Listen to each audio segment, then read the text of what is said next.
Hello everyone. आज हम पढ़ने जा रहे हैं अध्याय 6 का पार्ट 14। और आज पार्ट 14 में हम पढ़ने जा रहे हैं अचल अक्ष के परितः शुद्ध घूर्णी गतिकी और इससे जुड़े हुए उदाहरण 6.10 एंड 6.11 के। चलिए शुरू करते हैं। सबसे पहले हम इस टॉपिक का मतलब समझते हैं। अचल अक्ष के परितः शुद्ध घूर्णी गतिकी में हम क्या जानने वाले हैं कि हमारे पास जो अक्ष होगा वो एक अचल है। अचल यानी कि उसमें कोई मूवमेंट नहीं हो रहा है। उस अचल अक्ष के परितः घूर्णी गतिकी किस तरह से होती है वो हम जानने वाले हैं। बेसिकली हम जो स्थानांतरण गति में जो भी हम गति के समीकरण पढ़ते हैं, हम यहाँ पर ये देखेंगे कि घूर्णी गतिकी में वो समीकरण हम किस तरह से प्रदर्शित करते हैं। ठीक है, तो हम ये जानते हैं कि ओमेगा बराबर D theta upon d T होता है। ओमेगा क्या होता है? ओमेगा का मतलब होता है कोणीय वेग। ठीक है, जैसे स्थानांतरण गति में हम क्या करते हैं कि वेग को v से प्रदर्शित करते हैं। यहाँ पर घूर्णी गति में इसका समतुल्य होता है कोणीय वेग बराबर D theta upon d T. इसी तरह से हम यहाँ पे अल्फा, अल्फा का मतलब होता है कोणीय संवेग। तो कोणीय त्वरण, तो कोणीय त्वरण बराबर हो जाता है d omega upon d T. वही स्थानांतरण गति में हम इसको पढ़ते हैं ए मतलब होता है त्वरण, और यहाँ पर ए बन जाता है अल्फा यानी कि कोणीय त्वरण। अब हम बात करते हैं कि त्वरण के तहत जो स्थानांतरण शुद्ध गति के समीकरण होते हैं वो हम कुछ इस तरह से पढ़ते हैं, है ना। जो हमारे गतिकी के समीकरण होते हैं स्थानांतरीय गति में, स्थानांतरीय शुद्ध गतिकी में, उसकी पहली समीकरण होती है v is equals to v naught plus u a t. जैसे हम इसको ऐसे पढ़ते हैं v is equals to u plus a t, है ना। यानी कि अंतिम वेग बराबर प्रारंभिक वेग प्लस a मतलब त्वरण और t मतलब समय। इसी तरह से सेकंड समीकरण बनती है x is equals to x naught plus v naught t plus half a t square. जहां पर x के x को आपने s भी लिखा हुआ देखा होगा कहीं पे, तो x लिखें या फिर s लिखें, इसका मतलब होता है विस्थापन, सॉरी दूरी। ठीक है, इसी तरह से v square is equal to v naught का square plus two a x. ठीक है, यहाँ पर x की जगह है वैसे x को रिप्लेस किया गया है। ठीक है, और u की जगह आप लिख सकते हो वी नॉट। तो अगर आपने ये वाले सिंबल देखे होंगे कहीं पे तो आपको इससे कंफ्यूज नहीं होना है। ठीक है, तो इस तरह से हम ये तीन समीकरण पढ़ते हैं। तो अब हम यहाँ पे ये जानने वाले हैं कि घूर्णी गतिकी में इन समीकरण को हम किस तरह से लिखते हैं। ठीक है, इन समीकरणों के समतुल्य कौन कौन सी इक्वेशन बनती है। तो आप इसको खुद भी लिख सकते हो क्योंकि आपको पता है कि घूर्णी गतिकी में वेग जो है उसको उसका समतुल्य क्या होता है, उसका समतुल्य हो जाता है कोणीय वेग दैट इज ओमेगा। इसका समतुल्य हो जाएगा ओमेगा नॉट, और त्वरण का समतुल्य हो जाएगा क्या, कोणीय त्वरण दैट इज अल्फा। और समय तो समय ही रहेगा हर जगह। ठीक है, इस तरह से डिस्प्लेसमेंट जो होता है या दूरी जो होती है उसका हो जाता है थीटा। ओके, इस तरह से हम सबको लिख सकते हैं। आप इसको जो है रिप्लेस करके खुद ही इसको बना सकते हैं समीकरण। अगर हम इसको समीकरण को देखें तो हमारा आ जाएगी पहले समीकरण omega is equal to omega not plus alpha t. Second equation आ जाएगी theta is equal to theta not plus omega not t plus half alpha t square. और थर्ड इक्वेशन आ जाएगी omega square is equal to omega not square plus two alpha bracket theta minus theta not. तो इस तरह से हमने देखा शुद्ध जो घूर्णी गति की होती है उसके कौन कौन से समीकरण हमारे पास आते हैं। अब हम बात करने वाले हैं उदाहरण 6.10 की। उदाहरण 6.10 में बेसिकली हम ये जानने वाले हैं कि हमें बोला गया है कि मूल सिद्धांत के आधार पर हमें समीकरण को 6.38 को व्युत्पन्न कीजिए। देखो 6.38 जो इक्वेशन है वो हम अभी देखते हैं कौन कौन सी इक्वेशन थी हमारे पास। तो हमारे पास एक इक्वेशन है that is omega is equals to alpha t plus omega naught. तो इस इक्वेशन को हमें मूल सिद्धांत यानी जितने भी हमने अभी तक कॉन्सेप्ट पढ़े हैं, प्रिंसिपल्स पढ़े हैं, उनके बेसिस पे हमें क्या करना है, इस इक्वेशन को डिराइव करना है। तो हम कैसे डिराइव करने वाले, सबसे पहले आप यहाँ पे टर्म देखोगे तो हमारे पास यहाँ पे कोणीय त्वरण है। क्या है हमारे पास, कोणीय त्वरण में हमारे पास क्या होता है, अल्फा होता है। लेकिन यहाँ पे जो ओमेगा है दैट इज कोणीय वेग। इसे क्या बोलते हैं हम, इसे बोलते हैं हम कोणीय वेग। तो ओमेगा क्या होता है, कोणीय वेग होता है। तो यहाँ पे हम क्या करने वाले हैं, कोणीय त्वरण लेने वाले हैं। तो मान लेते हैं हम डेरिवेशन में हमें मानना होता है कि कोणीय त्वरण जो है समान है। इसका मतलब ये हुआ कि कोणीय त्वरण अल्फा इज इक्वल्स टू होता है d omega upon d t. Alpha is equals to होता है d omega upon d t. अचर मतलब होता है कि यहाँ पे कांस्टेंट है क्या, कोणीय त्वरण। अगर हम इसका समाकलन करें यानी कि इंटीग्रेशन करें तो हमारे पास रिजल्ट आता है d omega upon d t का समाकलन करने पर रिजल्ट आएगा omega. Is equals to integration of alpha dt plus C. ठीक है, अब हमने इंटीग्रेशन करा है अल्फा का, तो रिजल्ट आएगा अल्फा टी प्लस सी। यहाँ पे सी जो है, जहाँ पे जो अल्फा होता है वो क्या होता है, अचर है, यानी कांस्टेंट टर्म हो जाता है। हम क्या करने वाले हैं आगे, अब हम आगे क्या करते हैं, टी को लिख देते हैं इज इक्वल्स टू 0 और ओमेगा की वैल्यू रख देते हैं ओमेगा नॉट। जब हम ऐसा करेंगे तो हमारे पास रिजल्ट आ जाता है कि omega is equals to C is equals to omega not, यानी सी की वैल्यू हमें यहाँ से मिल गई है, दैट इज ओमेगा नॉट।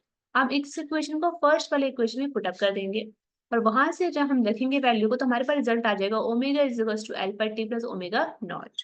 ठीक है, तो ये बहुत इजी था। वैसे डेरिवेशन की हमने क्या करा है, हमने कुछ नहीं करा है, आपको देख सकते हो आप। जब हम इस इक्वेशन को डेरिवेशन करने की बात करेंगे तो हम क्या करना है हमको, सबसे पहले हमें इक्वेशन को देखना है, that is omega is equals to alpha t plus omega not.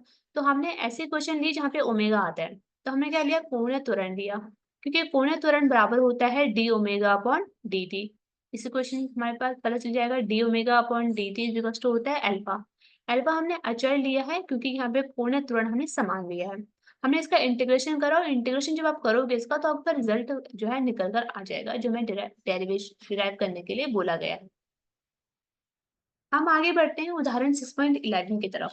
उदाहरण 6.11 में कहा गया है कि एक ऑटोमोबाइल इंजन का कोणीय वेग यानी कि ओमेगा 16 सेकंड में, that is time, is given to अस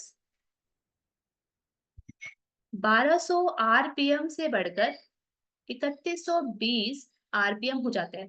यहाँ पे आरपीएम का मतलब है रिवॉल्यूशन पर मिनट। ओके, फर्स्ट यह मानते हुए कि कोणीय त्वरण समान है, तो कोणीय त्वरण यानी कि अल्फा जो है वो समान है, कांस्टेंट है, इसका मान ज्ञात कीजिए। ठीक है, यानी हमें किसका मान ज्ञात करना है, कोणीय त्वरण का हमें यहाँ पे मान ज्ञात करना है। और सेकंड में बोला गया है इस समय में इंजन कितने चक्कर लगाता है, यानी हमें चक्कर भी बताने हैं कि इस समय यानी कि जो समय दे रखा है उस समय में हमें कितना चक्कर वो इंजन लगाता है वो हमें कैलकुलेट करना है। सबसे पहले हम यहाँ पे निकालेंगे कि ओमेगा कितना है, ओमेगा नॉट कितना है। तो कोणीय त्वरण, देखो हमें फर्स्ट पार्ट में पूछा गया कोणीय त्वरण बताओ। तो कोणीय त्वरण क्या होता है, basically it is equals to d omega upon d t, ये होता है हमारे पास कोणीय त्वरण। तो यहाँ पे अगर आप इक्वेशन को अगर आप क्वेश्चन को ध्यान से देखोगे तो यहाँ पर हमारे पास हम इसको ऐसे भी लिख सकते हैं कि ओमेगा अपॉन ओमेगा में परिवर्तन जो होता है दैट इज अल्फा। ओके, क्योंकि हमारे पास जो वैल्यू गिवन है वो इनिशियल ओमेगा दे रखा है कोणीय वेग, और ये फाइनल कोणीय वेग दे रखा है। ये कोणीय वेग जो है इतने से बढ़कर के है इतना हो जाता है, यानी ये हमारे पास ओमेगा नॉट है, ओमेगा नॉट यानी कि इनिशियल है, ये हमारे पास फाइनल ओमेगा है, राइट। लेकिन यहाँ पर जो है हमारे पास टाइम दे रखा है वो सेकंड में दे रखा है, टाइम किसमें दे रखा है, सेकंड में गिवन है। लेकिन जो हमारे पास ये दे रखा है कोणीय वेग वो मिनट में दे रखा है, आरपीएम में दे रखा है। तो इसको हमें कन्वर्ट करना पड़ेगा ओमेगा को, यानी कि जो 1200 आरपीएम दे रखा है उसको हमें कन्वर्ट करना पड़ेगा एसआई यूनिट में। एसआई यूनिट इसकी होती है रेडियस पर सेकेंड। ठीक है, इसको क्या करोगे, आप कन्वर्ट करोगे, और कन्वर्ट करने के बाद क्या है, आप यहाँ पे वैल्यू को पुट अप कर दोगे। तो यहाँ पे हमारे पास जो फॉर्मूला निकल कर आएगा दैट इज इक्वल्स टू, वैसे ओमेगा माइनस ओमेगा नॉट होगा इसका, ओमेगा माइनस ओमेगा नॉट। तो आप लिखोगे alpha is equals to omega minus omega not upon t, तो यहाँ से आपका पूरा त्वरण जो है निकल कर आ जाएगा। तो आप इसको सॉल्व करने की कोशिश कीजिए खुद, देन इसको सॉल्व करते हैं। तो हमें क्या करना है, सबसे पहले ओमेगा नॉट जो है उसको चेंज करना है।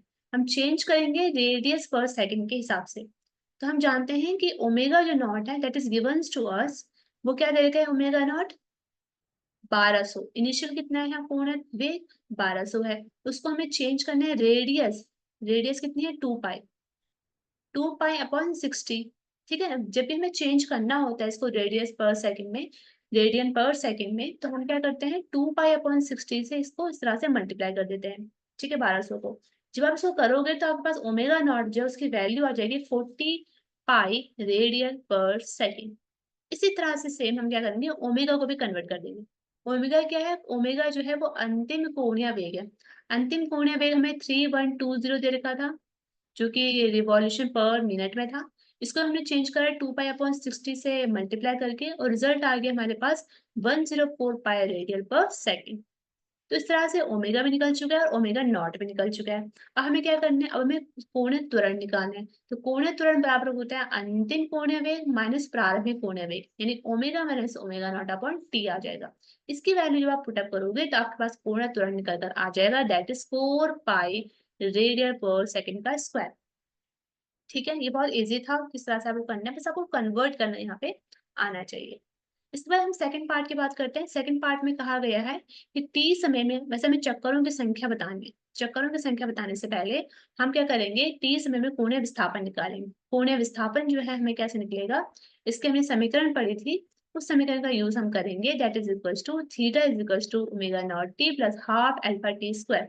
जो अभी अभी हमने समीकरण पढ़ी है गति के समीकरण, उसका हम यहाँ पे यूज करेंगे और वैल्यू को यहाँ पे पुटअप कर देंगे। जब आप इसकी वैल्यू को यहाँ पे पुटअप करोगे सारी, तो आपके पास जो थीटा है वो निकल कर आ जाएगा, that is equals to 1152 pi radian. यहाँ भी हमें चक्करों की संख्या निकालनी है। चक्करों की संख्या हो जाएगी पर 2 पाई में, इसको डिवाइड कर देंगे 2 पाई से और रिजल्ट आ जाएगा 576 चक्करों की संख्या। तो इस तरह से ये आज के लिए इतना ही। हमने देखा कि किस तरह से हमें इससे रिलेटेड एग्जाम्पल को सॉल्व करना है और गतिकी के समीकरण का घूर्णी समतुल्य किस तरह से होता है। तो हमने रिव्यू में क्या देखा, शुद्ध घूर्णी गतिकी के समीकरण में देखा, आवश्यक शर्तें थी आपको कोणीय त्वरण आना चाहिए और साथ ही साथ समाकलन भी। सब नेक्स्ट हम देखने वाले हैं कि बल आघूर्ण के द्वारा किया गया कार्य किस तरह से निकालते हैं और इससे जुड़ा हुआ उदाहरण 6.12 को। तब तक के लिए थैंक यू।